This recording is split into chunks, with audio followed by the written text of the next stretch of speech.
wassalatu wassalamu ala sayyidina Muhammadin wa ala alihi wa ashabihi wa man tabi'ahum bi ihsan ila yaumiddin. Rabbi ishrah li sadri wa yassir li amri wahlul 'uqdatam min lisani yafqahu qawli. Rabbi zidni 'ilma warzuqni fahma. Amma ba'du. Syahadatul fadil hadratul muhtaramin, para alim, para ulama, para kiai, para sepuh dan kaula takjimi, wabil khusus Jumatullah Kiai Tafsir ugi para kiai sanesipun ingkang saged kasebat setunggal setunggal Ketua Ormas OKP Kabupaten Magetan, para rawuh ugi jamaah Bogum Ponorogo, Pak Jemarin dan teman-teman komunitas jamaah santri alam, muslimin muslimat, santriwan santriwati rahimakumullah. Saksambuni muliakan Rasulullah Allah Subhanahu wa taala. Puji selawat kepada kita Nabi Muhammad sallallahu alaihi wasallam. Bismillahirrahmanirrahim. Nuwun pangapunten ingkang kathah kula matur dumateng Ustaz dalem panjenengan sedaya. Sepindah kula dipun dawuhi kaliyan Romo Suci Tafsir halal bihalal rejepan mulutan ngaji mung kuwi-kuwi wae. Ora ana ngaji rutin. Maka mulai saiki kudu digalake ngaji rutin ning dinding khusus mulutan sesuk sing ngomong kowe nggawa napa iki namine proyektor bahas bab perang wae. Jadi kalau itu tidak Yahya Zudi kan bahas matur masalah perang ingkang dipun alami Kanjeng Nabi. Dene maulid ingkang sampun dipun waos saben mulutan utawa rutin malam Jumat menika nerake masalah sakderenge Kanjeng Nabi lahir sampai Kanjeng Nabi lahir. Khusus dalu menika kula didhawuhi matur dumateng panjenengan sami matur masalah mulai zaman kenabian Rasulullah Muhammad sallallahu alaihi wasallam sampai sedanipun ing dalem wektu menika terkait perkara-perkara yang diabadikan oleh Allah dalam Al-Quran, terutama periode Mekah sampai periode Madinah, berikut perang-perang yang dilalui atau yang ada semenjak Islam dipimpin oleh Rasulullah sampai sedanipun Rasulullah Sallallahu Alaihi Wasallam. Ingkang nomor kalih pilih wonten benten-bentene tahun mergi riwayat ini mesti khilaf. Intine kula matur perkara-perkara atau kejadian-kejadian sing kelakone dumateng panjenengan menika yang diabadikan oleh Allah dalam Qur'annya Allah, Qur'an kula panjenengan sami sing niki wau dibagikan. Tragedi-tragedi yang saya sampaikan ini mungkin tidak asing kagum panjenengan karena dalam sejarah-sejarah Islam sudah sering disampaikan. Cuma biasanya kaitannya ayat kira itu boten perso. Ini kalau jawasi beberapa sejarah periode Mekah maupun periode Madinah yang dimana sekaligus kalau tampil ini ayat-ayat Quran. Jadi kejadian ini Quran ayat kira surat ini insyaallah kalau paparnya dumateng panjenengan sami khususnya santri-santri kula sedaya santri wajib hukumnya paham perkara-perkara 1 Hijriah sampai 10 Hijriah. Mergo ayat-ayat Quran menika oleh panjenengan boten paham sejarah 1 Hijriah sampai 10 Hijriah, maka banyak tafsir-tafsir yang kemudian salah atau ditafsiri sesuai dengan perspektif sendiri. Terus niki kalau buka sejarah eranya Rasulullah awal periode Madinah sampai Kanjeng Nabi kapundhut sekedhik periode Mekah di masa-masa akhir di periode Mekah sampai Kanjeng Nabi hijrah dumateng Yastrib utawa Madinah. Jadi sing kersa ngopi nggih dikopi, sing kersa nyatet nggih dicatet kagum santri-santri khusus. Jadi kalau sing sepuh-sepuh insyaallah pun masyhur sejarah-sejarah ini cuma kaitan ayat-ayat Quran mungkin kira-kira mangertos. Untuk tamu niki setengah jam insyaallah dereke panjenengan sami. Kalau mulai di peta dunia nilai kalau matur niki sing kuning nih ketahui sih niku Persia. Peradaban Persia itu lebih tua daripada peradaban Romawi. Sampai saat ini makanya sing sakit nyanyi nuklir Amerika yang namun Irak karena peradabannya memang sudah lebih lama daripada peradaban Islam ataupun peradaban Eropa. Makanya sampai nanti waktu perang Khandaq niku usule sahabat Salman Al Farisi niku sing didamel kalian Kanjeng Nabi. Mergo napa mergo tiyang Irak utawa Najd Persia itu peradabannya lebih tua 1176 daripada peradaban Islam. Islam yang ditengandap itu Islam masih 0 tahun. Romawi peradabannya baru 650 tahun. Romawi dibagi dua, ada yang warna hijau, ada yang warna merah dan biru.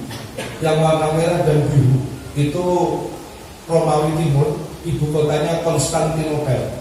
Sing sakmenika dados Turki. Istanbul. Romawi Barat itu ibu kotanya Vatikan, Italia. Ini tergambar. Nanti pada tahun 1453 yang biru itu Eropa Timur itu ditaklukkan oleh putra terbaik Islam Muhammad Al-Fatih atau Mehmed Al-Fatih, sehingga praktis tinggal satu kekuatan Eropa, yaitu kekuatan Romawi yang sampai hari ini masih belum ditaklukkan oleh Islam. Dan itu sudah termaktub dalam bisyarah, dalam berita Rasulullah bahwasanya nanti Romawi Timur atau Romawi itu akan jatuh kepada Islam. Kemudian Persia yang peradabannya 1176, 50 tahun dari wafatnya Rasulullah. Ini cepat dengan sakit mikir, Rasulullah menikah sekitar 11 Hijriah, 50 tahun. 50 tahun setelah wafatnya Rasulullah, Persia sing sak monten gede kuning kabeh niku. Niku sedaya dipun takluk kalian Islam. Jadi kuning niku sedaya mungkin dadi negara Islam, dadi Darul Islam. Jadi Kanjeng Nabi cuma berjaya di Mekah, tidak berjaya cuma 4, kemudian berkembang 13 orang, kemudian berkembang 20 orang.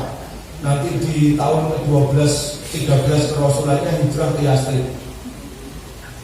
Kemudian di Madinah juga di perang Uhud itu pasukan Muslim hanya sampai 1000 orang, kemudian dikhianati hanya tersisa 700 orang. Tapi 50 tahun pasca meninggalnya Rasulullah, seluruh jazirah Persia itu dikuasai oleh Islam. Padahal di jazirah Persia itu juga diduduki oleh Romawi Timur, diduduki oleh Heraklius. Ini kalau jelasnya saja ini kangge mukadimah kersane panjenengan kersa bagaimana gigihnya para sahabat, bagaimana gigihnya para tabiin ketika mengembangkan Islam sing dalu menika panjenengan nikmati sedaya bagaimana enaknya beribadah, bagaimana enaknya untuk munajat kepada Allah karena perjuangan sahabat-sahabat generasi Rasulullah kedua ketiga. Itu seluruh jazirah Persia ditaklukkan menjadi bumi Islam. 7,4 juta kilometer persegi ditakluknya dari wilayah Islam. Jadi ini mukadimah secara umumnya seperti itu. Jadi ngapunten yang kedua menawi dalu menika kula mboten kathah guyone karena terkait kalian sejarah dan terkait kalian perang. Kula pendete dugi pangandikane Agus Ali Mazuri, Gus Ali Tulangan Sidoarjo. Ini dalam salah satu kali pengajiannya Gus Ali menghentikan dari sejarah manusia mengetahui sebab-sebab keberhasilan dan sebab-sebab kehancuran. Dipun ngendikane wonten Quran 30 juz niki 1600 ayat 35 surat itu hanya membahas sejarah. Jadi Allah nitipnya dumateng kula panjenengan sami wonten 1600 ayat 35 surat niku ngendikan masalah sejarah.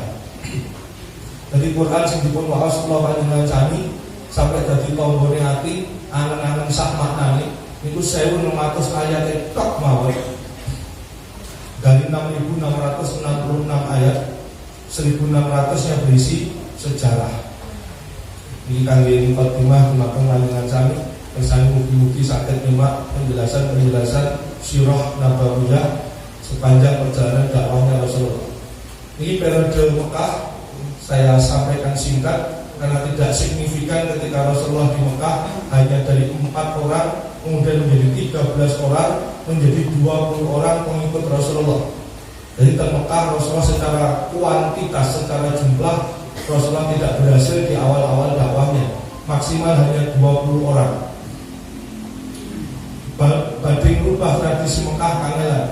Akhirnya sahabat-sahabat dipun dawuhi kalih Kanjeng Nabi hijrah teng Habasyah. Habasyah menika sapunika Ethiopia.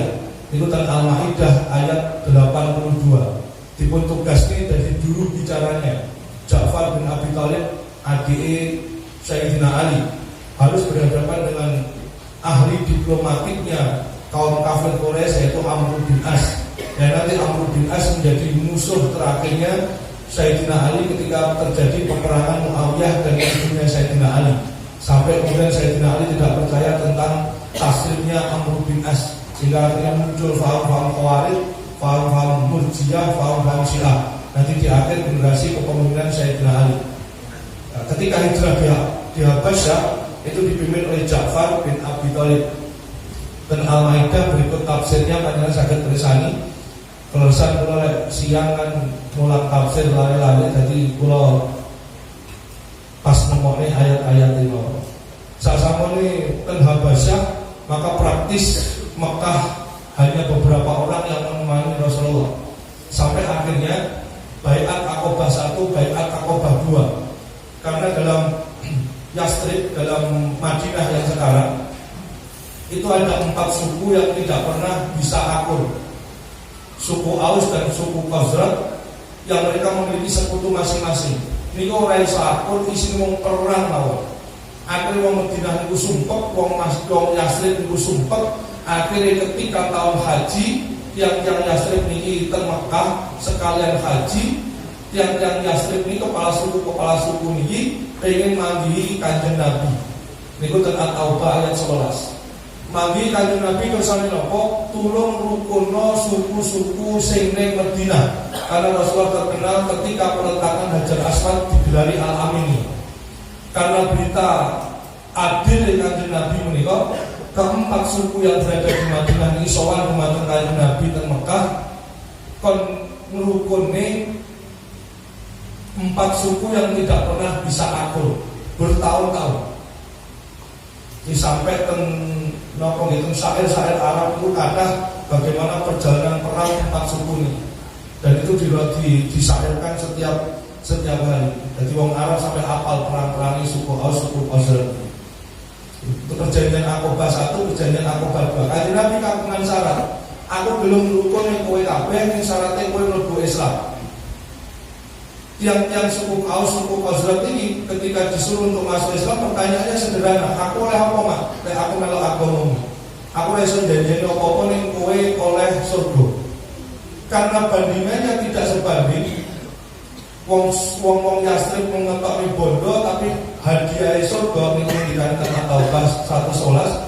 Maka tiang-tiang 4 suku niki glidik purun baiat, purun iman dumateng Kanjeng Nabi. Sasampunipun iman dipun baiat kalimat thayyibah la ilaha illallah ugi syahadat menika, tiang-tiang sekawan suku niki kondur ten Madinah dan berjanji menyambut kedatangan orang-orang Mekah yang ingin hijrah ke Yastrib. Maka setelah perjanjian Aqabah ini, seluruh muslimin yang awalnya masih hijrah di Habasyah didhawuhi kondur kalih Kanjeng Nabi, sasampunipun dugi Mekah didhawuhi hijrah malih dumateng Madinah. Dadi di pulau-pulau atas ngeten nggih saged bayangke, pindah ning Habasyah, pindah ke Mekah malih, pindah ke Madinah malih. Sampai wonten salah setunggal sirah dipun ngendikane Kanjeng Nabi itu tresno banget kalian Mekah sampai badhe kondur ten badhe tindak ten Madinah. Kanjeng Nabi nangis kalih mencium tanah Mekah. Dan boten mergo didhawuhi kalih Allah Rabb bakal ninggali kutha Mekah. Itu perjanjian Aqabah yang kemudian nanti ketika Rasulullah hijrah disambut kelawan tolak al-Badr. Kalau misalnya orang Islam dan Medina, ini mergo perjanjian Aqabah 1 dan perjanjian Aqabah 2. Ini sejarah Tegal Besar. Jumlah isi bayat itu bayat Aqabah 1 12, bayat Aqabah 2 73. Adapun perempuannya berapa, laki-lakinya berapa sakit dirisan Yaman maupun masuk dan sejarah-sejarah beliau. Ketika periode Mekah ini ada satu ayatnya Allah dalam surat Ar-Rum, Ghulibatir Rum, makanya terjadi kalau tulis Persia mengalahkan Romawi, Ghulibatir Rum. Terjadi Kanjeng Nabi susahnya apa? Karena sama-sama ahli kitabnya, wong Romawi niku nggih kitab jenenge Injil, niku kalah kali Persia. Persia sak menten ombone niku sing disembah geni. Lah ketika Romawi kalah dengan Persia, wong-wong Muslim itu dipoyoki karo wong-wong kafir Quraisy. Mergo kafir Quraisy sama-sama syiriknya, sama-sama musyriknya. Mereka menyembah berhala dan orang-orang Iran menyembah api. Di mereka agama Majusi mereka. Akhirnya mereka buli-bulian, mereka lok-lokan. Sampai akhirnya Gusti Allah nurun ke wahyu di mereka wonten surat Ar-Rum menika. Ghulibatir Rum. Rum dikalahkan karo Persia. Tapi ojo khawatir, sedelut maneh genti Persia sing dikalahkan karo Romawi. Fi adnal ardi. Akurat sangat ini sangat akurat sangat. Fi adnal ardi, di tanah yang paling rendah. Adna itu afal tafdhil paling rendah. Tentu diri fi adnal ardi di Yordania, di dekatnya Laut Mati. Jadi Yordania itu wonten Laut Mati. Disitulah pasukan-pasukan Persia dikalahkan oleh pasukan Romawi atas kepemimpinan Heraklius. Jadi sasamune Romawi kalah, niku wonten tiyang namanya The Great Heraklius, itu diakoni wong sak Eropa. Niku nglumpukne wong Romawi untuk membalas kekalahan dengan Persia. Akhirnya niku Abu Bakar sampai ditantang totoan 10 tel emas kali tiang kafir Quraisy. Jadi Abu Bakar kan dibuli. Abu Bakar dilok kali kafir Quraisy kayak bolomu Romawi kalah karo Persia. Piye-piye tetep menang agamamu. Akhirnya Kanjeng Nabi ngaji niki Abu Bakar mireng. Akhirnya Abu Bakar ngendikan, "Bar iki genti Persia sing dikalahkan karo Romawi." Orang mungkin karena memang peradabannya jauh, Pak. Menang peradabannya Persia. Orang mungkin Romawi iso ngalahne Persia. Lah mergo Abu Bakar menapa mawon sing dingendikane Kanjeng Nabi dibenerke, maka Abu Bakar wani totoan. Wis ora percaya totoan. Pada waktu itu ayat pengharaman judi dari wonten. Jadi tak terang niki untuk sejak kleru wong-wong terang iki. Besok tombokan neh. Jadi Abu Bakar tombokan kuwi ayat judi urung medhun lho. Apa ora klowi?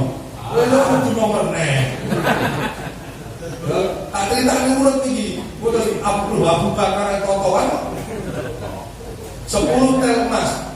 Akhirnya Abu Bakar sowan menawa Kanjeng Nabi, kula ditantang wong-wong kafir totoan 10 tel emas bahwasanya ayat panjenengan ini salah. Bahwasanya Romawi akan mengalahkan Persia. Ketika Kanjeng Nabi unggah totoanmu 10 tel emas dadi pinten Nabi? Dadi 100 tel emas. Tapi waktu totoannya dawan. Akhirnya Abu Bakar senengnya waktu dikompang totoan kali Kanjeng Nabi. Dari umurnya iki ayat totoan urung medhun. Kanjeng Nabi ngomong totoan ngomong judi lah kamu. Pokoknya ayat judi urung medhun. Akhirnya Abu Bakar sowan balik ke kafir Quraisy. Tak undang totoan 100 tel emas. Akhirnya ditampani, ya wes dengan beberapa perjanjian. Kalau aku mati mau ke jalur ahli warisku, kalau aku mati jalur ini. Kesepakatan terjadi, akhirnya terbukti ayat ini. Mimba'di ghalabihim sayamlibun fi bid'ai sini. Kemudian wonten fi bid'ai. Bid'ai niku ten bahasa Arab riwayatnya dibagi dados sekali. Wonten sing ngendikane antara 1 sampai 9 tahun itu bid'ai. Ada yang mengatakan antara 3 sampai 7 tahun itu bid'i dalam bahasa Arabnya. Dan terbukti tahun 7 Hijriah nanti pasukan Romawi berhasil mengalahkan pasukan Persia. Ini akurat Quran. Jadi pun diparingi wahyu dugi Gusti Allah. Fi adnal ardi terbukti dikalahkan di Yordania di dekat Laut Mati. Fi bid'ai sinin, kapan kalah Persia? Fi bid'ai sinin, antara 1 sampai 9 tahun. Akhirnya terbukti kalahnya Persia pada tahun 7 Hijriah. Ini Quran, jadi akurat. Benar-benar ini dugi Gusti Allah. Ini periode Mekah. Jadi ketika di periode Mekah, itu Romawi kalah kali Persia. Ketika periode Madinah nanti Persia dikalahkan oleh Romawi dengan janjinya Allah di Al-Rum ayat 2 sampai ayat 4. Ini sisa ini didamel masjid, kemudian panjenengan umroh mugi-mugi sedaya ingkang rawuh menika ditimbali kalian Allah saged umroh dumateng Mekah lan Madinah. Niki panjenengan wis saged dolan. Tempat Baiat Aqobah itu diabadikan dados masjid ini. Insyaallah kalau rangsang sejarah ini jamaah terang saat ini pun badai tindak umroh sedaya. Kabinane masyaallah sampun 20.000. Baiat Aqobah itu panggonan Baiat Aqobah yang Nabi kalian tiang Yastrib itu saat ini dalam masjid ini. Terus ini isi baiat ini. Jadi tulis teng watu ini. Nah ini teng Baiat Aqobah ini seru nggih. Mergo ten mriku dipun ngendikake ora oleh menyekutukan Allah dan sebagainya. Wong Madinah mau manut wis aku manut karo perjanjian apa aku manut sing penting aku oleh surga. Dadi wong Madinah wis dengan modal kepercayaan al-aminnya Rasulullah, wis wong Madinah mau manut tok isi perjanjian apa wis gak protes. Pokoke aku manut karo kowe mat. Pokoke aku oleh surga lho. Iya ya pokoke kowe dulune aku oleh surga. Pokoke kaum Muhajirin teko Mekah mbok tampa hijrah ing Madinah oleh surga. Akhirnya seorang pertentangan ini gambar ini masih diabadikan tadi. Kemudian masuk periode Madinah. Akhirnya mergo perjanjian Aqobah menika akhirnya kanjeng Nabi muslimin yang ada di Ethiopia ditarik pulang ke Mekah. Setelah dari Mekah kemudian disuruh hijrah di Madinah. Awal kula matur periode Madinah 1 Hijriah itu dengan besok bagaimana Sayyidina Ali mentaruhkan nyawanya untuk menggantikan posisi tidurnya Rasulullah ketika dalamnya kanjeng Nabi dikepung nih kok. Akhirnya kanjeng Nabi miyos tindak Ali Sayyidina Abu Bakar mampir teng Gua Sur sing guane ditutupi kalau monggo sak pancen ini kok mulai Ali kula panjenengan sami sampun didongeni niku namun di sejarah niku. Kemudian Sayyidina Abu Bakar ening bolongan ning ulone bolongan ditutupi karo sikile Abu Bakar. Terus sikile Abu Bakar di cakot kula. Akhire dimpek karo Abu Bakar mergo kanjeng Nabi sare wonten tubune Abu Bakar. Akhire racun menjalar sampai jantungnya Abu Bakar, gak kuat ngumpet, keringet dinginnya Abu Bakar netes kena pipine kanjeng Nabi. Akhire kanjeng Nabi wungu takok nyapa kok keringetan apa kowe wedi karo wong kafir. Boten, kula niku wau kecampat kula disuwuk kalih kanjeng Nabi, akhire mari disuwuke mirip kaya suwuke Pak dan intel niku sing ora jelas niku. Nek tentara tetap kancane wae wae. Saya siji tentara. Oh tentara entek-entek waktu kula. Dengan binati lho Pak niku. Pengajian niku mungkin pengajian boten dengan binati nesake. Rokoke lho jenengan. Mungkin nek kula bahas ya terus akhirnya betul kalimat Rasulullah sing masyhur la tahzan innallaha ma'ana. Niku perkara niki ketika Sayyidina Abu Bakar ngempet aja sampai ganggu sarene kanjeng Nabi. Ini kanjeng pelajaran wonten surat Al-Hujurat menika dipun ngendikake pripun tata carane kalian kanjeng Nabi. Jamaah niku ten pripun tata carane kalian bahaya juga. Ojo namung isuk kandhane wae. Ojo namung isuk. Niku ten surat Al-Hujurat pun dipun ngendikake. Nek isuk niku sing apa? Wong kok angel. Ngundang slametan bengi. Niku mergo moh ganggu sarene kanjeng Nabi. Akhirnya sampai ngempet racun berbisanya sudah sampai kepada jantungnya Abu Bakar. Akhirnya keringet dinginnya netes. Itu setunggal. Wonten riwayat sing ngendikane mergo Sayyidina Abu Bakar wedi wong kafir wis ning ngarep guwa. Dengan teniki boten kula tampil foto niki, mergo pun kathah rombaan. Dengan Pak, bayangke gua teng Mekah niku mboten gua kaya gua boten Pacitan niku mboten gua gede-gede mboten. Niku lek badhe mlebu gua kudu ndungkrung. Untane pengen delok niku untane kudu didelok ora kaya gua teng Tanah Jawa gede-gede ngoten niku mboten. Guane bayar Sudi sering tindak Mekah Madinah penso gua ira atus napa, gua sur kados napa. Ati guane ora dibikin gede mboten. Guane lek pengen lebet kok kedah brobos. Niku perjalanan hijrah. Akhirnya sampai suatu tempat namanya Kuba. Niku Kanjeng Nabi bangun masjid Kuba, masjid pertama yang dibangun oleh Rasulullah. Maka digaransi kali Kanjeng Nabi, sing sapa wong salat 2 rakaat ing masjid Kuba, pahalane padha karo pahalane wong umroh ing masjid Kuba. Masjid Kuba niku dados villa, dados tempat istirahat Kanjeng Nabi sampai sahabat sekawan itu saben minggu mesti istirahatnya ke masjid Kuba. Jadi temen itu kesewatan sumure tapi saat ini pun ditutup. Jadi Kanjeng Nabi itu Jumat saat ini mimpin Jumatan. Mergo ini kan Jumat tanggal 8. Niku pindah ke Kuba, diterusin sampai zaman Sayyidina Ali. Dan niku Kanjeng Nabi namung lelenggahan cedak sumur. Mergo kan niku sumur niku aji banget. Lelenggahan sumur niku. Mungkin ketika Kanjeng Nabi badhe sedo, Kanjeng Nabi kagungan akik warna ireng. Nek pengen sunnah Rasul akik warna napa? Ireng. Sing ora ana kumpul ning mriki, ketlo gone. Kita antri ireng utuh. Oh jadi ya sunnah Nabi. Terus dari ai. Mesti akik. Wah, wis rusak-rusak wae. Mau kula dianggap sepinan belah dua, mau ganteng adik. Tetap ganteng pula. Oh ya adik kakak itu belum mau ke.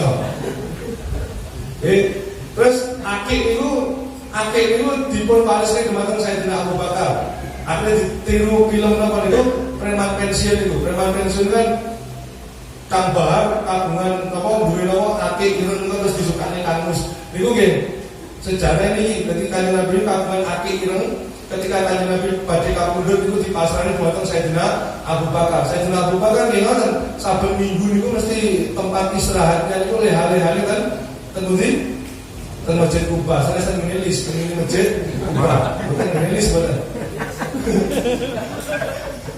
Aku sudah refreshing kok itu kegiatan kok sedina ngopi ping 5. Kanjeng Nabi refreshing seminggu pisan. Mengke zamane Sayyidina Abu Bakar dipun marsi dhumateng Sayyidina Umar. Cincine setunggal itu. Dugi Sayyidina Abu Bakar, Umar, Utsman. Lah, dugi zamane Sayyidina Utsman, ketika Sayyidina Utsman itu lenggah-lenggah teng Masjid Kuba niku ujug-ujug napa? Akik niku dawah sumur. Karo setumpuk ya sahabat murah sumur niku. Mboten kepanggih. Nggih, saiki ditamel Pak Andri niku. Nah, itulah kemudian kita bakal runtuhnya kekhalifahan. Jadi Sayyidina Ali itu pun panah perang mergo ditandai dengan niku nggih. Jadi wonten sampai saat ini wonten sumure tesih wonten. Tapi pun ditutup. Nggih sumur-sumur terus Zam-Zam pun ditutup. Nggih terus sumure gua Masjid Kuba iki sampun dipun tutup. Tapi kalau sing ngertos mangkene. Kemudian keempat sholawat badar min syaniyatil wada. Kalau jelasnya santri-santri sing ngaji maulid tiba maulid berjanji wonten 2 riwayat min syaniyatil wada sepindah niku maknani orang dari 2 bukit. Itola al-badru alaina min syaniyatil wada. Sing maksud min syaniyatil wada riwayat pertama mengatakan orang dari 2 lembah, satu Jabal Qubais Kanjeng Nabi mengadapi satu lagi bukit satunya. Maka Kanjeng Nabi min syaniyatil wada maknanya Mekah. Wonten min syaniyatil wada niki sing kula referensine wonten para santri. Min syaniyatil wada niku 2 bukit yang di situ sarang penyamun. Dadi sejarahnya ngeten, Pak. Untane Kanjeng Nabi sing didamel hijrah niku ketika dinaiki Kanjeng Nabi kali Sayyidina Abu Bakar niku dituntun saka mohon mboten purun. Diarahnya itu mboten purun. Dan tiang-tiang Madinah itu besok kalau dari arah Mekah jangan lewat yang sini. Kalau lewat yang sini mesti panjenengan kok lewat Saniyatul Wada. Tentu panjenengan kok potensi untuk uripe cilik, mesti teko kono dibegal, dirampok mesti mati. Kowe lewat dalan kene. Unta itu di arahnya angel. Kalau sampai Kanjeng Nabi ngendikan unta iki sing duwe, unta iki sing nuntun. Kowe rasa melo-melo nuntun untaku. Lah, akhirnya nuntun Kanjeng Nabi iki milih dalan sing angker niku wae. Nabi Saniyatul Wada. Lah lewat dalan niku Kanjeng Nabi kali Sayyidina Abu Bakar niku aman-aman mawon. Duka perampok ini turu, duka perampok ini ora sadar utawa Kanjeng Nabi mboten ketika Allah. Jadi lewat dua tebing itu Kanjeng Nabi landai mawon mboten sing rusak, mboten sing ngerampok, mboten sing garing. Akhirnya tiang-tiang Madinah yakin lek iki Nabi tenan. Mergo lewat Saniyatul Wada kok iso lolos. Padahal dua suku terbesarnya Madinah, Aus Khazraj, suku yang paling ditakuti di Madinah, saben lewat niku mau mesti hilang, bondone mesti mati. Iki kok enek wong lewat Saniyatul Wada kok selamat, iki Nabi tenan. Begitu masuk Yastrib, masuk Madinah nih, terus disolawati mungkin Ba'da Ramadan terus makal qiyam kesane panjenengan pirsa min Saniyatul Wada itu napa? Sampai niku unta niku tetep angel dituntun. Oh kabeh royoan Kanjeng Nabi jenengan manggen dalem kula mawon, manggen griya kula mawon. Ora, aku manggon omah sing unta niku mandhek ning ndi.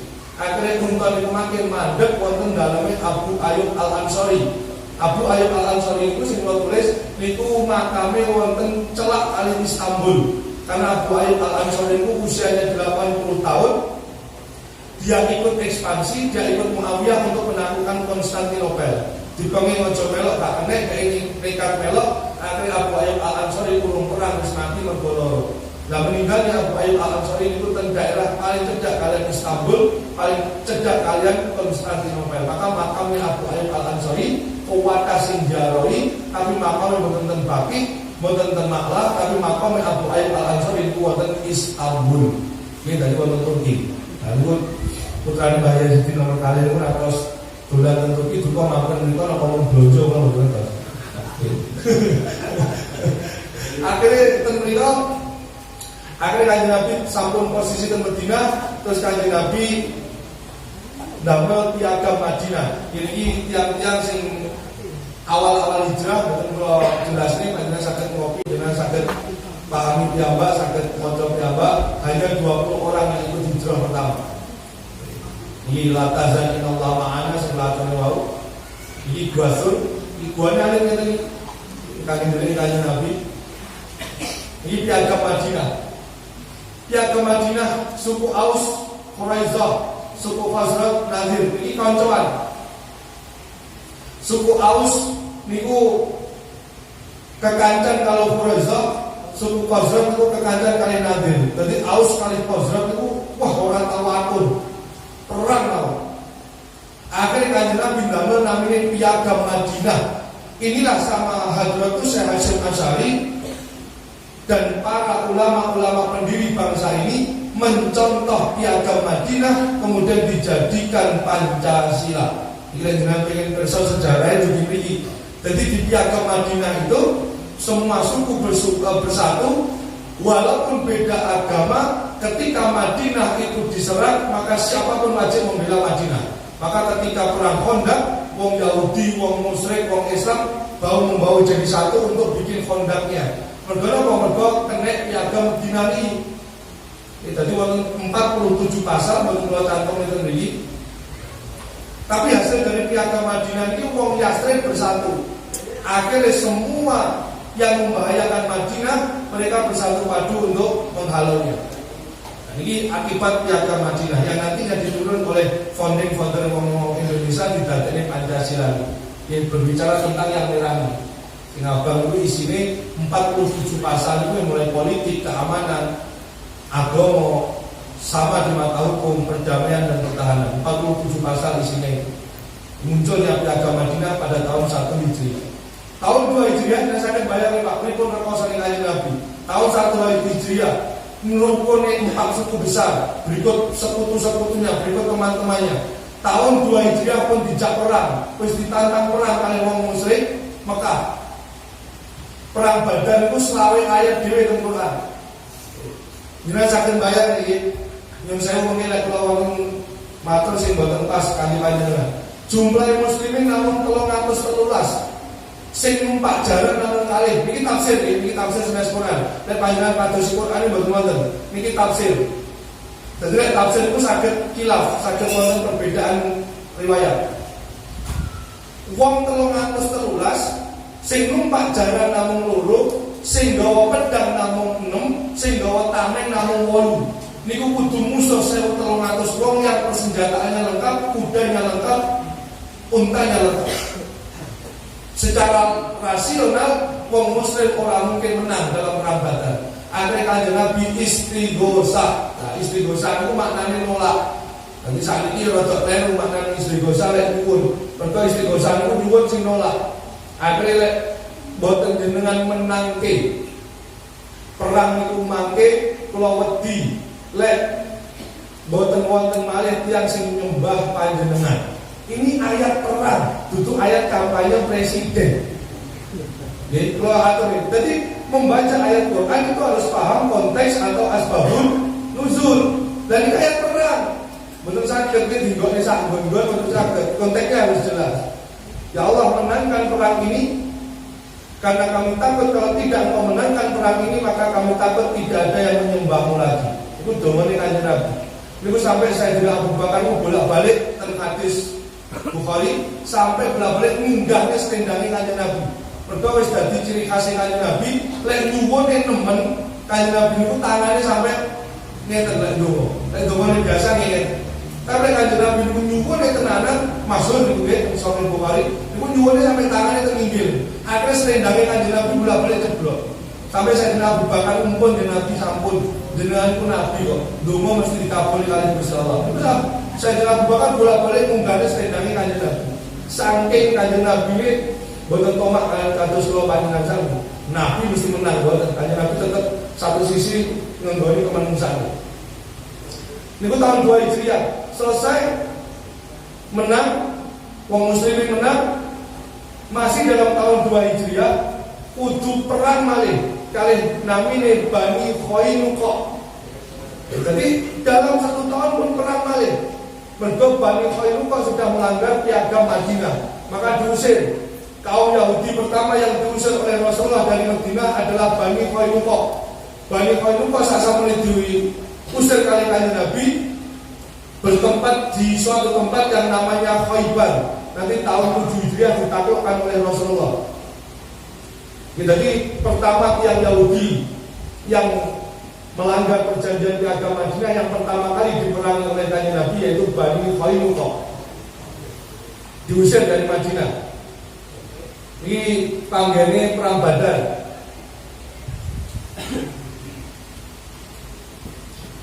Niki jarang tiang-tiang umroh sing didolanke di Badar. Lek panjenengan mengke umroh haji saged teng Badar.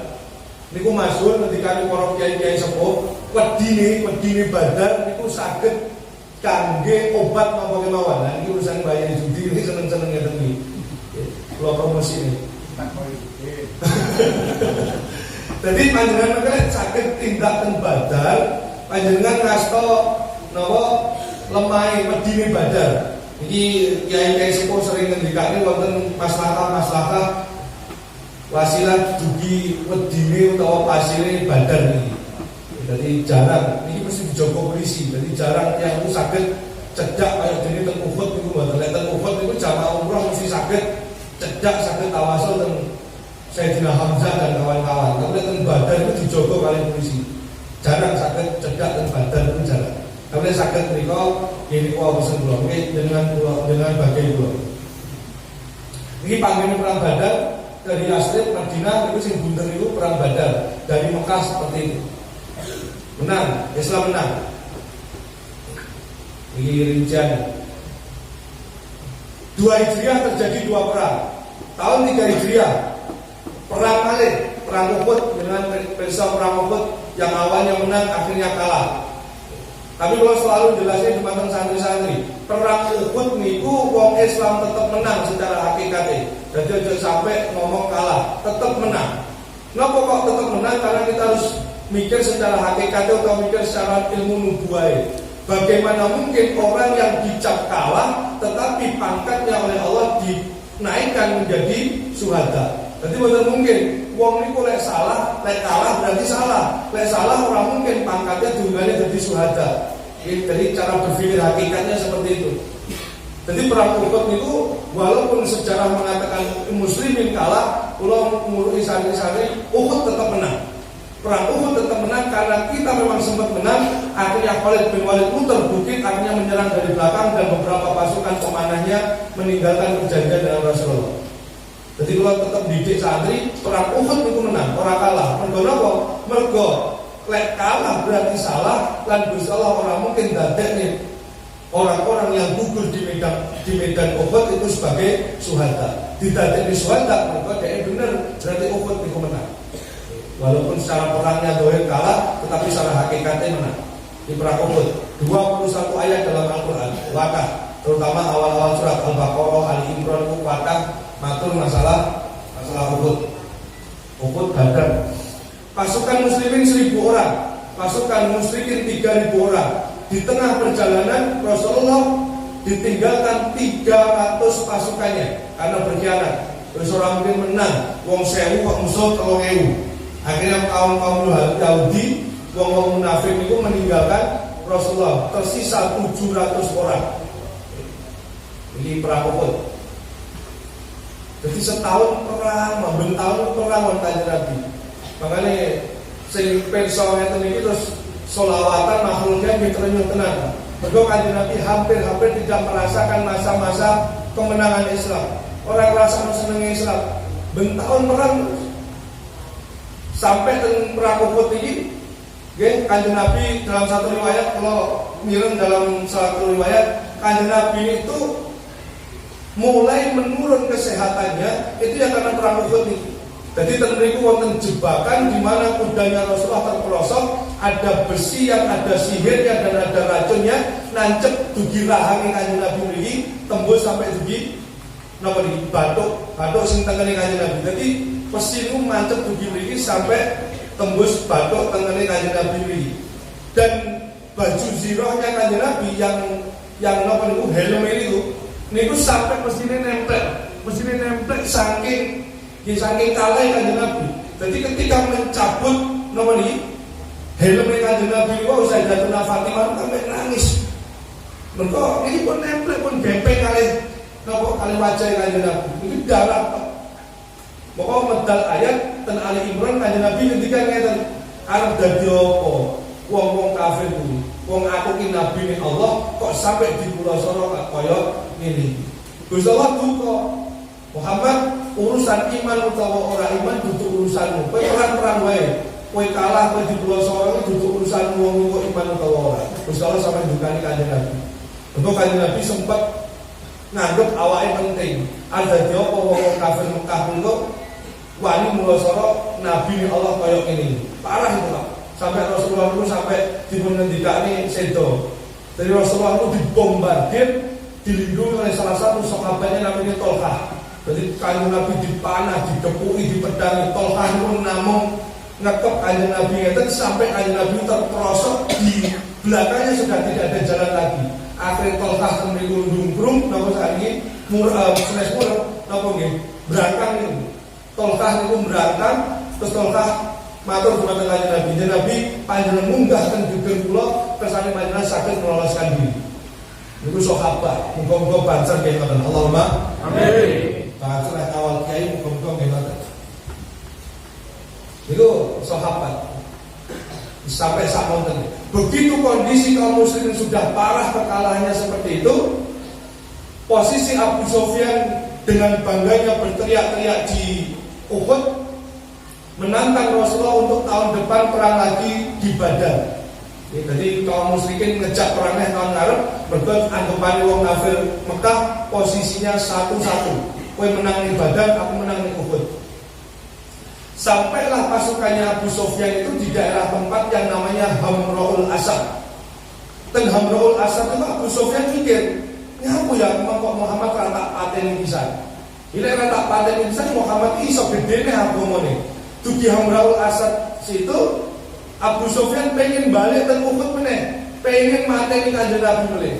Kanjeng Nabi dibocori kali Jibril bahwasanya pasukannya Abu Sufyan ingin kembali ke Uhud, ingin menghancurkan kaum Islam. Akhirnya Kanjeng Nabi kalah cacak menang cacak, kondisi wis aut-autan ini budal pisan. Dadi entek pisan, nek menang ya menang pisan. Akhirnya Kanjeng Nabi melajeng ten namanya tempat Hamraul Asad. Ten mriku pomot sida petukan secara rasio otak muslimin teh. Kanjeng Nabi mesti sedo karena kondisinya sudah lemah. Datang mriku ten tafsir dipun ngendikane Allah membikin hatinya Abu Sufyan dadi wedi. Akhirnya Abu Sufyan kondur mulai ten Mekah. Ten Hamraul Asad Kanjeng Nabi ngenteni 3 dina. Iku ten Ali Imran 173 174. Kanjeng Nabi ngentosi 3 dina. Jibril ora mungkin salah wahyu. Lek pancen ingin materi aku sak umatku tak enteni Hamraul Asad. Dinteni 3 dina sampai panjenengan. Akhirnya kaum musyrikin tidak ada yang hadir, Kanjeng Nabi nembe kundur ke Madinah. Akhirnya Hamraul Asad itu tidak pernah terjadi peperangan. Jadi kira ngerti perjuangannya panutannya IDW itu sampai dengan saat ini iso Islam dengan mudah seperti ini.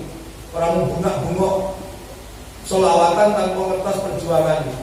Ini sering dipengendikani kali Mbah Yazidi kan kados-kados.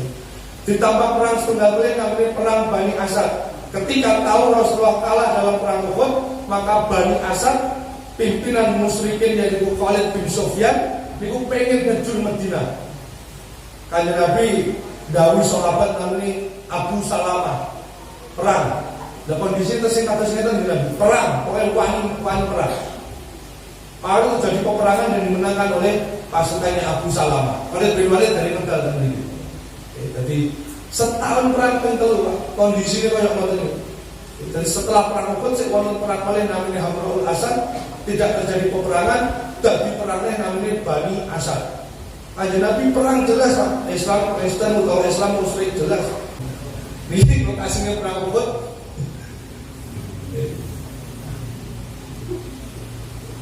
Ini lokasinya perang Uhud.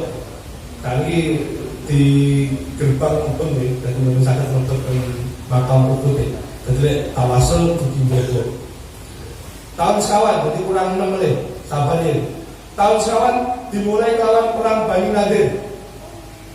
Bani Nadir suku Yahudi yang memusuhi Rasulullah diusir. Jadi orang Yahudi dikumpulkan di suatu tempat namanya Khaybar. Diusir dari Madinah. Akhirnya mereka menetap di Khaybar. Dengan ketahimut teng Khaybar sampai wonten sinten Bani Quraiqah di 2 Hijriah tadi. Akhirnya ketemu karo kancane di lumuk di mriko. Mergo kelakuane nggih ngoten niku, bocorne strategi Rasulullah, kemudian menganiaya orang-orang muslimin, akhirnya diperangi kali Kanjeng Nabi. Itu tunggal. Nomor kali wonten tragedi namanya Ar-Raji bin Maunah. Niki sing didamel kali Mbah Yazidi napa kok 5 wektu damel kunut nazilah. Niki sejarahnya. Jadi Kanjeng Nabi salah setunggal dinten disowani kali salah setunggal pemuka suku. Tolong beberapa sahabatmu kirimkan ke suku saya untuk mengajarkan atau memperkenalkan Islam di negara saya atau di daerah saya. Dikirim nih kali Kanjeng Nabi 10 wong. Dugi dalan 10 wong ini dipateni kabeh. Kanjeng Nabi sedih. Sedih Kanjeng Nabi urung mari disowani salah setunggal tiyang malih. Tolong kenalno Islam ning daerahku. Kanjeng Nabi saya trauma. Wah, itu nasibnya padha karo sahabatku sing 10 ini. Mboten jeneng Nabi mboten iki kula sing jamin. Dan kitab Fathul Bari sak sare lengkap. Akhirnya Kanjeng Nabi ngirim 70 pasukan, 70 sahabatnya untuk mengembangkan Islam di daerah ini. Dipateni malih. 70 wong iki sing urip siji sampai laporan wonten Kanjeng Nabi. Sing 10 sing Ar-Raji niku entek mati kabeh. Sing bin Maunah selamat siji. Ya dadi wong 80 entek. Karek 70 entek 70 karek siji. Saking sedih Kanjeng Nabi, saben salat Kanjeng Nabi maos kunut nazilah. Ben wong-wong sing dolen karo sahabat ku 70 mau ben diwales karo Gusti Allah. Jadi Kanjeng Nabi ora bakal ngendhek kunut nazilah lek wong-wong ku dibales karo Gusti Allah. Niku sejarah kunut nazilah. Sing damel kalian mazhab Imam Ahmad bin Hambal. Jadi ketika ada tragedi saja baru membaca kunut nazilah. Jadi kunut nazilah itu kunutnya mazhab Imam Ahmad bin Hanbal. Wonten kedadian malih Zatu Ariqah. Iki wonten sing ngendikane tahun 7 Hijriah teng Fathul Bari, mergo riwayat hadis dugi Abu Musa Al-Asy'ari. Abu Musa Al-Asy'ari menika hadir di Madinah dalam salah satu riwayat dikatakan 7 Hijriah. Maka Zatu Ariqah menika diyakini beberapa ulama itu terjadi pada tahun 7 Hijriah. Napa Zatu Ariqah kula singkat, Zatu Ariqah menika dadi asbabe salat khauf. Jadi salat khauf itu teng Quran diajari kali Allah langsung. Jadi salat itu 2 shaf, nggih dadi imame 2 rakaat, makmume 1 rakaat. Mergo sing sitok sak shaf njaga barisan sing salat. Dari salat khauf diturunkan menjadi salat jamak qasar menika. Jadi salat qasar khususnya itu diambil dari kaidah tentang sholat khauf. Jadi ini sejarah. Ini Bani Nadir sing masuk 4 Hijriah diperangi kali Kanjeng Nabi. Ini benteng ini. 5. Perang Khandaq. Perangi wonten 3, perang Mustalik kali perang Bani Quraidah. Sami Bani Quraidah diusir kali Kanjeng Nabi, ditempatkan di suatu tempat namanya Khaibar. Wong Yahudi numpuk kabeh ning Khaibar. Tahun 7 Hijriah nanti ditumpes karo Kanjeng Nabi kabeh. Ditakoni kali Kanjeng Nabi ten tahun 7 Hijriah ten niku wonten hukum namanya jizyah kali kharaj. Ya dadi niku urusan-urusan kali hukum niku sedaya dimulai lawan perang-perang kados ngene iki.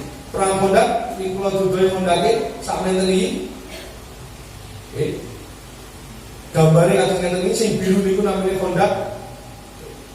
Panjangnya 12 km, lebarnya 4,5 meter. Kenapa dibikin 4,5 meter? Kuda terbaik tidak bisa melewati. Jadi sakmenten iki. Sakmenten iki. Terus unduk-undukannya lemah nggih sakmoten. Lebarnya 4,5 meter. Lebarnya 3,5 meter. 12 km, lebarnya 3,5 meter, dalam lebarnya 4,5 meter, jerune niku 3,5 meter. Dibikin hanya dalam waktu 6 hari. Mergo Kanjeng Nabi dibocori karo Jibril. Ngapunten nggih, dadi 4 Hijriah ini pada tahun 4 Hijriah perjanjian pada tahun 3 Hijriah bahwasanya terjadi peperangan yang ketiga, perang Badar yang ketiga. Jadi Abu Sufyan nantang Kanjeng Nabi di Badar untuk melakukan perang yang ketiga. Untuk Uhud dia menang, yang Badar kalah. Maka harus ada perang yang ketiga. Dan tentu wonten salah setunggal tafsir sing ngendikane pasukan Abu Sufyan itu wis metu teko Mekah, teko tengah dalan balik. Mergo atine dibalik karo Gusti Allah dari berani menuju takut. Yen kula kesupen asmane tafsir wonten kula boten sempat madosi sampai kali tiang Mekah pasukan Abu Sufyan itu dijuluki wong sakniki yo pasukan cemen. Mergo wis budal perang, wis perang urung menang kok wis mulai. Itu tahun 4 Hijriah. Lah, karena tahun 4 Hijriah tidak terjadi peperangan, akhirnya kaum musyrikin pengen bales di tahun 5 Hijriah perang Khandaq ini. Niku betul-betul perjanjian. Terus ilmu perang itu ngeten, Pak. Lek badhe nyerang musuh iku kudu ngirimi surat sih. Kowe lek gak gelem manut karo aku ngopo kowe tak perangi. Intine ngoten. Lah iki boten. Kaum musyrikin ini memang niat sembunyi-sembunyi untuk tahu-tahu menyerang Madinah. Lah Kanjeng Nabi dibocori kali Jibril, orang-orang kafir Mekah sedang perjalanan menuju Madinah untuk membinasakan seluruh muslimin yang ada di Madinah. Kamu memiliki waktu 6 hari untuk mempersiapkan pasukan. Akhirnya sahabat dikumpul di siang itu kali Kanjeng Nabi, akhirnya atas usulnya Salman Al-Farisi, akhirnya bikin Khandaq yang panjangnya 12 km, lebarnya 4,5 meter, dalamnya 3,5 meter. Hanya dibikin selama 6 hari. Lemah Mekah niku karo lemah Jawa benten. Lek lemah Jawa pengen gawe Khandaq kados ngene niku tinggal dipacul. Lek mereka mboten saged, Pak. Lemah kudu dilembing sik, lembing dengan pesol lembing lempar lembing yo. Dilembing sik lagi dicongkel. Dadi luwih soro. Dilembing sik dadi ditancep ngeten kaya panah niku ditancep ning lemah lagi dijugil. Dadi lemahe bongkahan ngene iki. Makme gandum. Wonten mriki terigu, tepung. Tangan iki gangsal ngeten dicelep ngeten gandum. Dicelep ngeten gandum sing nemplek ten tangan iki sing dimakan kali sahabat. Ketika bikin hondak, jangan saged bayang pripun rekoso. Di tangan limon ini templek ngeten tepung, dan sing nemplek iki sing dimakan. Niku damel hondak iki. Perang hondak sampai saat ini diabadikan. Wonten namanya perang Mustalib. Kanjeng Nabi kantor Banumah, putri pemimpin Mustalib namanya Barroh berubah oleh Kanjeng Nabi namanya menjadi Juwairiyah. Juwairiyah itu istrinya Rasulullah, salah satu hasil Banumah. Terus ten 5 Hijriah niku wonten hadisul ifki. Sayyidatuna Aisyah difitnah selingkuh. Jadi itu tahun-tahun Rasulullah mendeng banget. Wonten tak sekawan perang. Terus Kanjeng Nabi lek jenengan presan ten pundi senengi, sing mun nolong perang kados ngeten iki iki kondak. Lah ten tengah-tengah ndamel kondak niku sing kober-kobere sahabat niku tampil sak sampune Madinah dipun taklukne. Bakdo niki mungkin sing ditakoni pundi Nabi? Konstantinopel apa Roma? Kanjeng Nabi jawab Konstantinopel. Niku padahal nopo kematian sudah sebentar lagi mendatangi Rasulullah karena wis secara logika diserang musyrikin Mekah jelas kalah. Hingga akhirnya Kanjeng Nabi ngedalne hadis masyhur la taftahanna al-Konstantiniyah falanimal amiruha walanimal khaisu dalikal khaisu. Sebaik-baik pemimpin adalah pemimpin yang bisa menaklukkan Konstantinopel, dan sebaik-baik prajurit adalah prajurit yang bisa menaklukkan Konstantinopel. Akhirnya terbukti di zaman Rasulullah ini pada tahun 1453. Jadi dengan dolan teng Eropa, dengan dolan teng Eropa khususnya Eropa Timur, niku aja sampai gawe kaos sing wonten tulisannya 1453. Wong Eropa iso kesinggung. Ini karena 1453 itu kejatuhannya Konstantinopel oleh Muhammad Al-Fatih. Jadi ini sejarah dan pandangan perso bagaimana kasafnya Rasulullah benar-benar Nabi, dan bagaimana kuasanya Nabi sing kenikmatannya saat ini kalau panjangan sami rasa ini.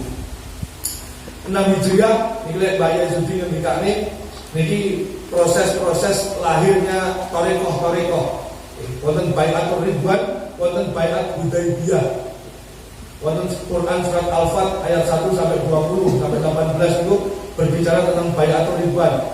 Jadi Kanjeng Nabi pertama dawi Kharasi, sahabat namanya Kharasi.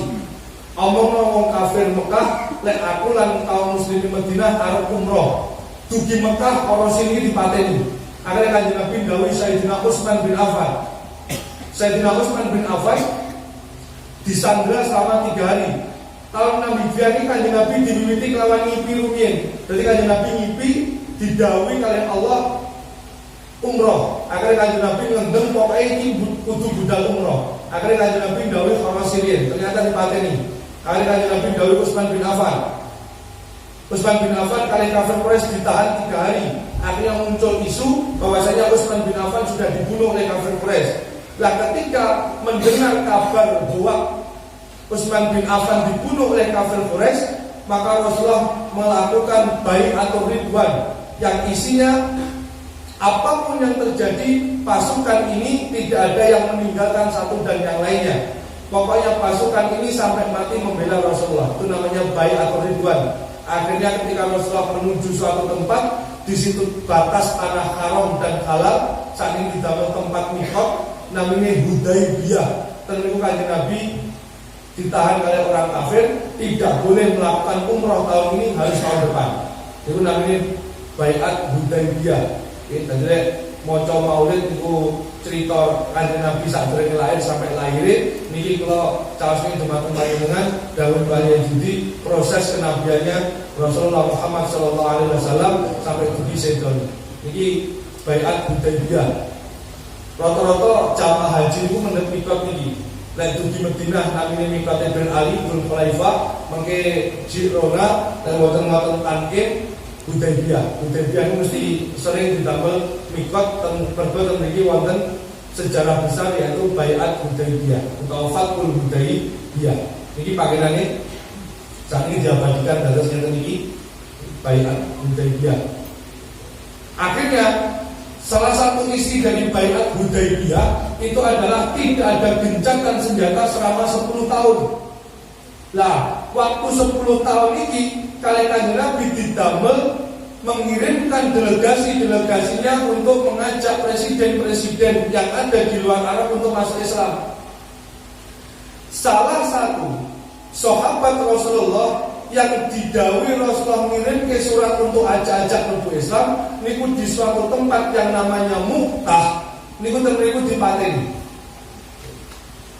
Oke, tahun 8 Hijriah.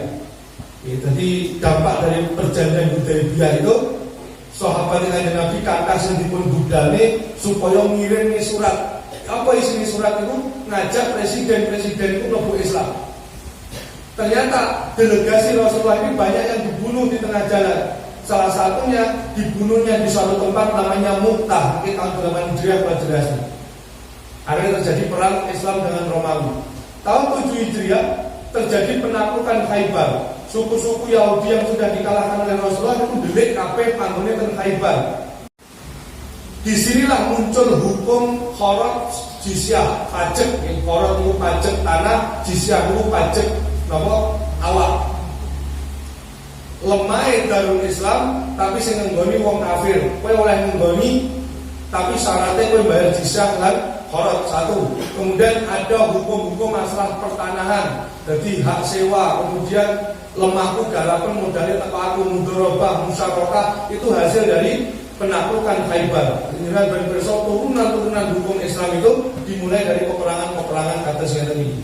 Saat ini ada kalian merasa no hukumnya, kuya kon melok hukumnya angel, apa mana kon melok perangi.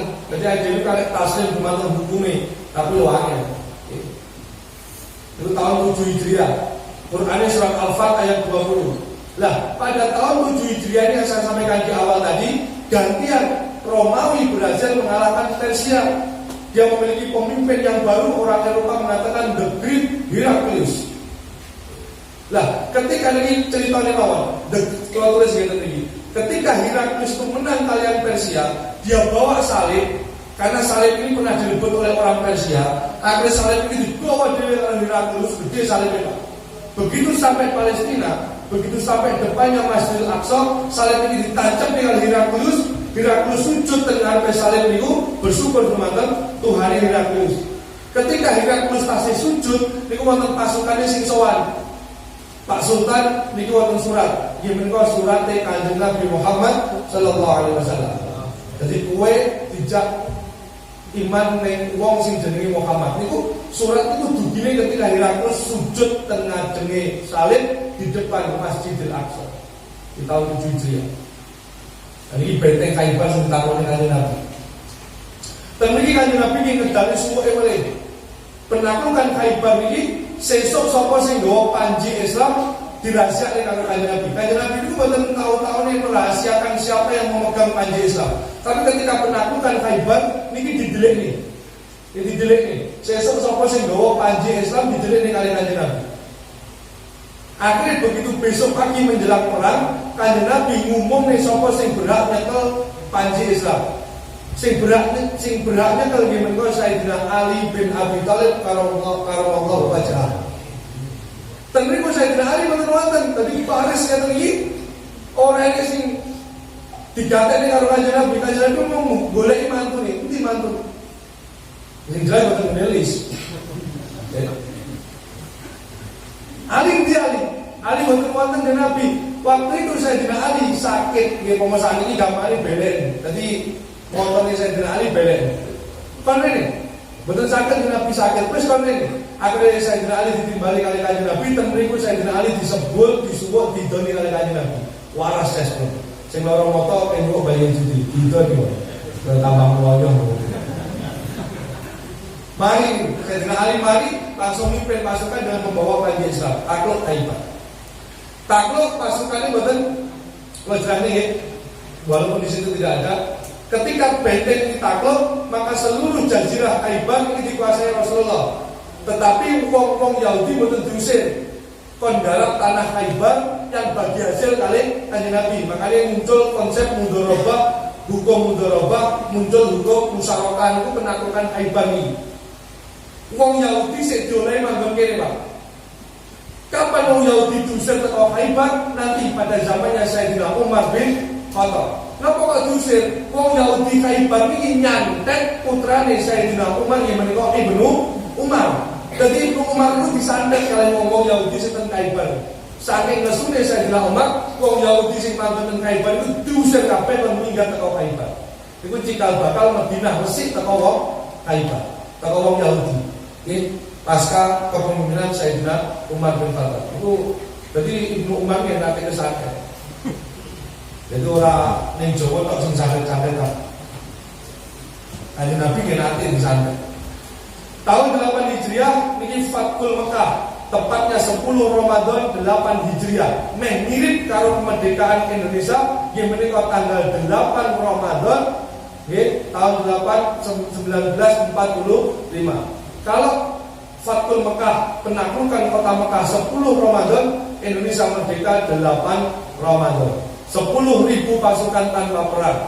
Karena kaum musyrikin sudah mengkhianati perjanjian Hudaybiyah. Ini penaklukan kota Mekah. Tahun 8 Hijriah, terjadi perang Hunain. Ketika Mekah ditaklukkan, ada beberapa suku, namanya suku Hawazin, kalian suku Sakif. Wah, ini kalau Mekah ditaklukkan Muhammad, jadi Mekah suku ini awal dia mesti ditaklukkan. Saat dulu ditaklukkan, awal dia nyerang Muhammad sih. Kali Nabi dibocori kali Jibril, bahwasanya dua suku ini akan menyerang Rasulullah. Akhirnya ditekani kali Kanjeng Nabi, dijak perang sisa. Jadi ten suku ini beri oleh perang Kanjeng Nabi.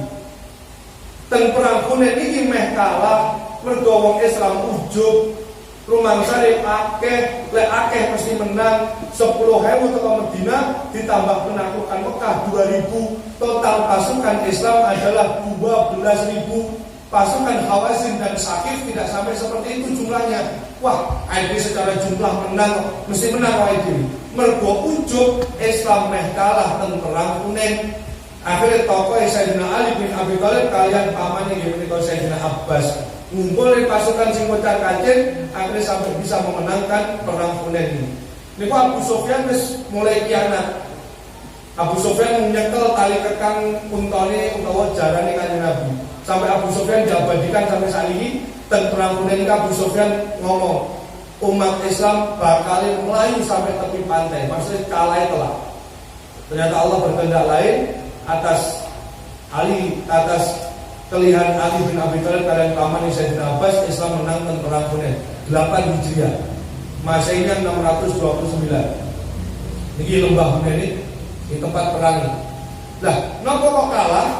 Cerita sedikit kronologi perang. Napa kok kalah? Sampai saat ini diakoni ten dunia internasional diakoni. Suku-suku Hawazin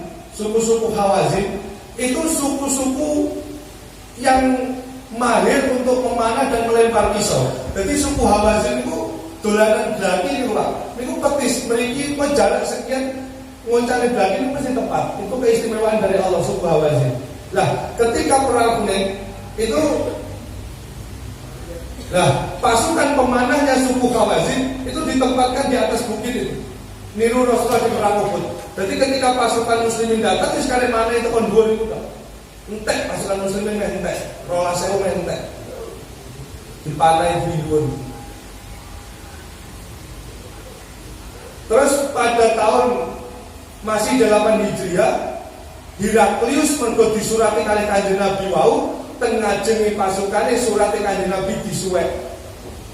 Disuwek malah menantang perang Kanjeng Nabi. Namanya perang Mu'tah, nggih. Hati-hati, namanya perang Mu'tah. Lek mut'ah itu kawin kontrak, lek perang ini namanya mu'tah. Coba lu, perang mu'tah. Mu'tah itu kontrak kawin kontrak. Jumlah pasukannya 3.000 sampai 100.000. Ini hadis masuk.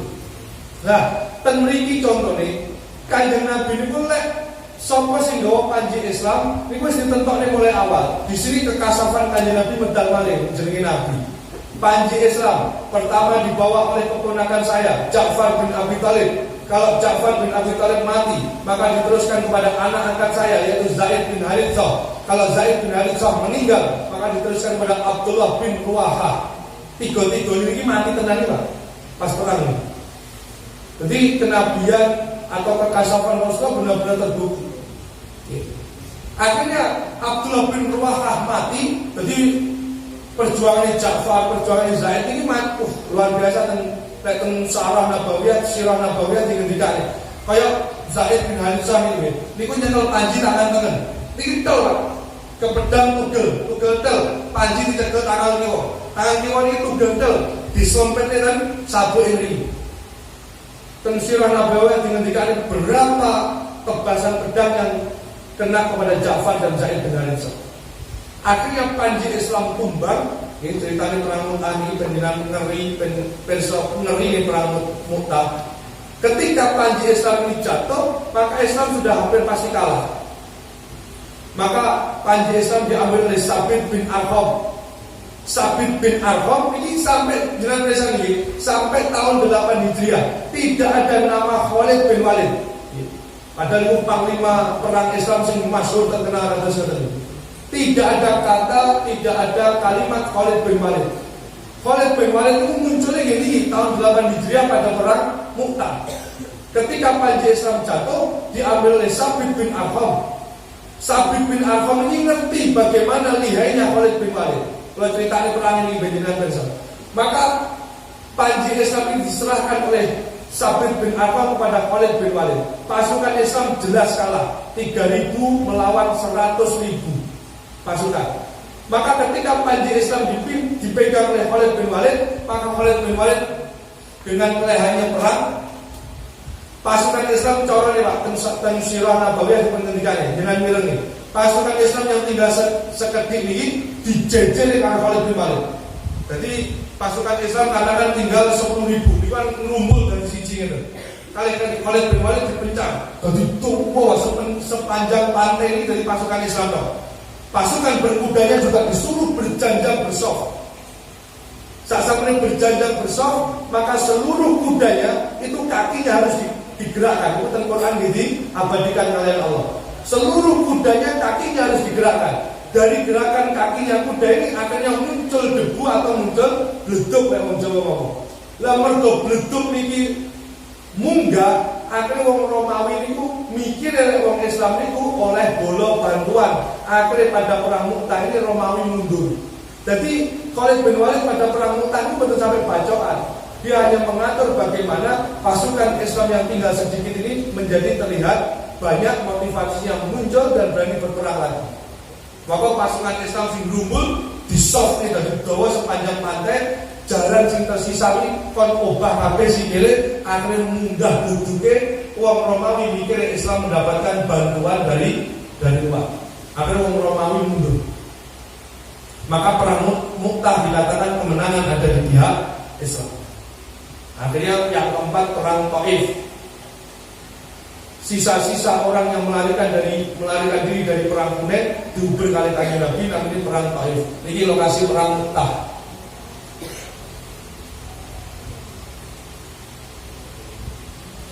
Dari perang Mu'tah. Perjalanan ini memiliki dua tulis berbeda.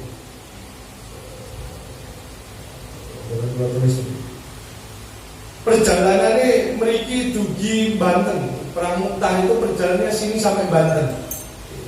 Jadi itu perang sing paling rekoso. Akhirnya muncul istilah munafik, muncul istilah orang-orang yang mendapatkan ampunan dari Allah itu diabadikan tentang Quran sedaya. Perang Mu'tah. Satu unta itu dinaiki oleh 10 orang. Jadi ketika unta ini jalan dinaiki satu orang. Kene teko Madiun. Lek wis kene teko Madiun sing numpak unta iki mudhun sitok munggah. Terus saking sorone perang Mu'tah itu diabadikan oleh Allah. Terus tahun 9 Hijriah perang Tabuk. Perang Mu'tah sing laturne perang Tabuk di kali Romawi. 3.000 lawan 100.000. Kemudian tahun 9 Hijriah niki wong Romawi nantang melih, Heraklius nantang melih. Dan sing latar perang Tabuk, perang Mu'tah. Lah perang Tabuk niki guyonan kula kali santri-santri, jarake niku takeran teko ujung kulon Banten lho. Yang sakit bayang nih, budal perang ngelakuin tok wis kesel. 30.000 pasukan Heraklius 300.000. Tentara nih Kanjeng Nabi disebut Jaisul Usra karena pasukan yang soro. Ini kata sahabat ini perjalanan ini. Unta siji dilumpai wong 10 gentenan. Sampailah di suatu tempat namanya Tabuk dekat Yaman. Tidak jadi perang, mergo wong Romawi mikirnya sederhana. 3.000 ae songalane sing 100.000. Iki pasukan muslimin kok dadi 30.000. Ada berapa ae dhewe. Akhirnya perang Tabuk ini tidak pernah terjadi. Jadi orang kok berperang. Di situ Rasulullah berdiam diri selama kila 20 hari. Selama 20 hari di Tabuk, Rasulullah konsolidasi dengan suku-suku sekitar Tabuk. Akhirnya banyak yang masuk Islam, banyak yang daerah-daerah ditaklukkan, kemudian bayar jizyah atau pajak. Itu hikmah perang Tabuk. Tahun 9 Hijriah ini pelaksanaan haji pertama. Mungkin kalau jelasnya wonten Indonesia itu kan wonten istilah haji akbar. Kalau jelasnya haji akbar itu sesuai dengan konteks Quran. Pelaksanaan haji pertama itu Amirul Hajjnya adalah Sayyidina Abu Bakar As-Siddiq. Kanjeng Nabi mboten nderek haji. Haji Kanjeng Nabi itu tahun 10 Hijriah. Tahun 9 Hijriah itu sing haji Sayyidina Abu Bakar. Sayyidina Ali yang boten derek haji. Kenapa Kanjeng Nabi boten kersa haji tahun 9 Hijriah? Mergo derek didhawuhi kalih Gusti Allah, mergo nomor kalih ten niku tesih kathah berhala-berhala. Akhirnya ten niku ten Quran dipun ngendikane tahun ngarep aku gelem haji, tapi mulai dino iki Islam mulai dino iki Mekah kudu diresiki teko wong sing non Islam. Dikai waktu kali Gusti Allah kali Kanjeng Nabi namung sekawan bulan. Jadi wong-wong kafir sing gak gelem mlebu Islam tapi manggon ing Mekah niku diusir kali Kanjeng Nabi atas perintah Sayyidina Ali, atas perintah Rasulullah dan kepada Sayyidina Ali. Sayyidina Ali posisinya teng Madinah. Jadi ketika Sayyidina Abu Bakar mau haji, niku Sayyidina Ali mboten derek ngancani marang tuane. Begitu Kanjeng Nabi pikantuk wahyu dugi Allah, Sayyidina Ali didhawuhi manggihi Sayyidina Abu Bakar. Isi perintahnya dari Rasulullah, seluruh berhala yang ada di Ka'bah ataupun di Sofa Marwah harus dihilangkan. Seluruh orang yang tidak mau masuk Islam harus keluar dari Mekah. Dikasih waktu resik-resik Mekah 4 bulan. Itu pelaksanaan haji pertama. Quran surat 96. Itu diabadikan oleh Allah. Tahun berikutnya niki sing dingendikane haji wada.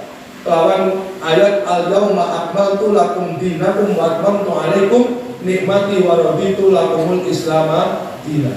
Nika Al-Maidah Kanjeng Nabi mriki pisahan, Kanjeng Nabi mriki pamitan. Pas kalian wukuf ten Arafah, beberapa pidatonya Rasulullah diabadikan sampai hari ini bagaimana Rasulullah menitipkan agama ini kepada para sahabat-sahabat. Ini 11 Hijriah. Sakitnya selama 13 hari sampai Rasulullah merintahkan Sayyidina Abu Bakar ganteni dadi imam sholat. Mergo wis kuat saking Kanjeng Nabi pun sakit dari perang Uhud tahun 3 Hijriah sampai 11 Hijriah, 8 tahun Kanjeng Nabi kondisi kesehatannya mulai menurun sampai berke yang meninggal tahun 11 Hijriah atau 632 Masehi. Rasul akhirnya wafat kapundhut hari Senin 12 Rabiul Awal tahun 11 Hijriah. Meregang nyawa selama 13 hari. Sakitnya selama 13 hari. 6 bulan berikutnya disusul kematian putrinya yaitu Sayyidatuna Fatimah, satu-satunya putri atau keturunan Rasulullah yang meninggalnya setelah Rasulullah hanya Sayyidatuna Fatimah. Kita jadi sirah sejarah Kanjeng Nabi panutan kula panjenengan sami, mugi-mugi panjenengan saged ngrasakne pripun perjuangan Kanjeng Nabi, pripun perjuangan Islam sehingga kula panjenengan sami sakniki kanthi menikmati dengan nyaman, dengan enak, ora melok rekoso kados rekosone Kanjeng Nabi lan para sahabat ini. Sehingga panjenengan kata syukure ing dalam meluk agama Islam ini tambah istiqomah, tambah taat kepada Allah Subhanahu wa taala. Atas keterangan sing manfaat dan barokah, monggo kita tutup sesarengan kanthi makhluk tiap suwun barisane rapi, sing rokok dinanti cecek, nek ora trimo tak rokok anyar. Padahal monggo barisane dirapeni, santri-santri sarunge dirapeni, agemane dirapeni, sing putri-putri balik ing barisane dirapikan semua soft rapi, sing nggawa minyak wangi dijupuk, sing nggawa dupa dijupuk sebelum makhluk tiap dipun mulai. Monggo para rawuh مخالك يا صلى الله على محمد صلى الله عليه وسلم صلى الله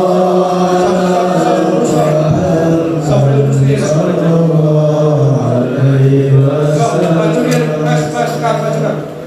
صلى الله على محمد صلى الله عليه وسلم صلى الله على محمد صلى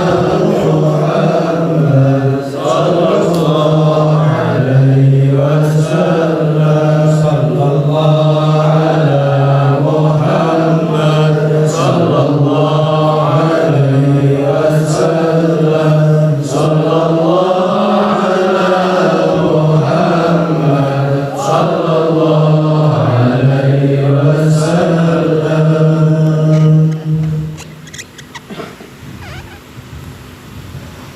اللهم صل وسلم وبارك على سيدنا محمد وعلى آل سيدنا محمد. اللهم صل وسلم وبارك على سيدنا محمد وعلى آل سيدنا محمد. اللهم صل وسلم وبارك على سيدنا محمد وعلى آل سيدنا محمد.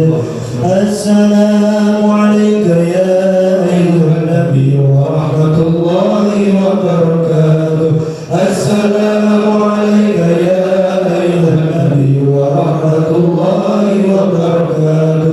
السلام عليك يا أيها النبي ورحمة الله وبركاته. الله يا نبي سلام عليك يا رسول سلام عليك يا حبيب سلام عليك صلوات الله عليك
ستوري يا الله محمد الهادي محمد يا الله صاحب الوجه المنير يا الله بفضل ذنوبي يا الله ببركة الهادي محمد يا الله بفضل ذنوبي يا الله ببركة الهادي محمد يا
صلى الله عليه وسلم صلى الله على محمد صلى الله عليه وسلم.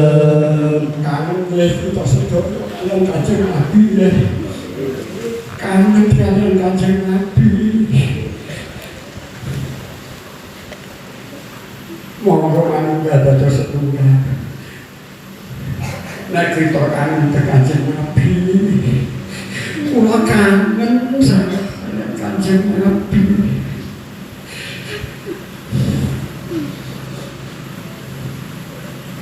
Allahumma sholli ala sayyidina Muhammad wa ala alihi. Bismillahirrahmanirrahim. Kita sedaya jamaah kakumpul kalian Kanjeng Nabi ya Allah. Berkata sahabat Kanjeng Nabi. Tresnani Gusti Allah kita sedaya nggih.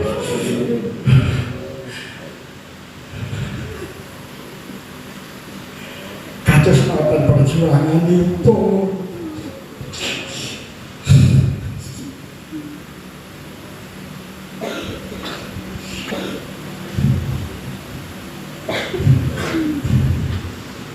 Manah kita sedaya dipinangaken Gusti Allah diperkabulaken.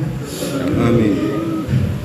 Al-Fatihah. A'udzu billahi minasyaitonir rajim. Bismillahirrahmanirrahim. Alhamdulillahirabbil alamin. Iya karena beliau iya karena selain muslim nasional mustahil sirotol dan alaihi wa sallam. Khusus cuma perjalanan kita dengan Nabi Muhammad SAW para sahabatipun, para leluhur kita sedaya, para ulama warasatul anbiya sedaya lan sedaya kula kaum muslimin muslimat mukminin wa mukminat sedaya manunggal dados tunggal guna rukun kanthi ridhanipun Allah. Kanthi sahabatipun Rasulullah berkalipun para warasatul anbiya al-Fatihah. A'udzubillahi minasyaitonir rajim. Bismillahirrahmanirrahim. Alhamdulillahirabbil alamin arrahmanirrahim. Iyyaka na'budu wa iyyaka nasta'in ihdinas siratal mustaqim siratal ladzina an'amta 'alaihim ghairil maghdubi 'alaihim waladdallin. Amin. Allahumma shalli 'ala sayyidina Muhammad. Alhamdulillahirabbil alamin. Bismillahirrahmanirrahim. Hasbunallahu wa ni'mal wakeel wa ni'mal nasir. Bismillahirrahmanirrahim. La quwwata illa billah. Hasbunallahu wa ni'mal wakeel wa ni'mal nasir. Bismillahirrahmanirrahim. La haula wa la quwwata illa billah. Hasbunallahu wa ni'mal wakeel wa ni'mal nasir. Bismillahirrahmanirrahim. La haula wa la quwwata illa billah. Hasbunallahu wa ni'mal wakeel wa ni'mal nasir. Bismillahirrahmanirrahim. La haula wa la quwwata illa billah. Hasbunallahu wa ni'mal wakeel wa ni'mal nasir. Bismillahirrahmanirrahim. La haula wa la quwwata illa billah. Hasbunallahu wa ni'mal wakeel wa ni'mal nasir. Bismillahirrahmanirrahim. La haula wa la quwwata illa billah. Hasbunallahu wa ni'mal wakeel wa ni'mal nasir. Subhana rabbika rabbil izzati amma yasifun wa salamun alal mursalin walhamdulillahi rabbil alamin. Al-Fatihah. Bismillahirrahmanirrahim. Alhamdulillahirabbil alamin arrahmanirrahim maliki yaumiddin. Iyyaka na'budu wa iyyaka nasta'in ihdinas siratal mustaqim ghairil maghdubi 'alaihim waladdallin. Assalamualaikum warahmatullahi wabarakatuh.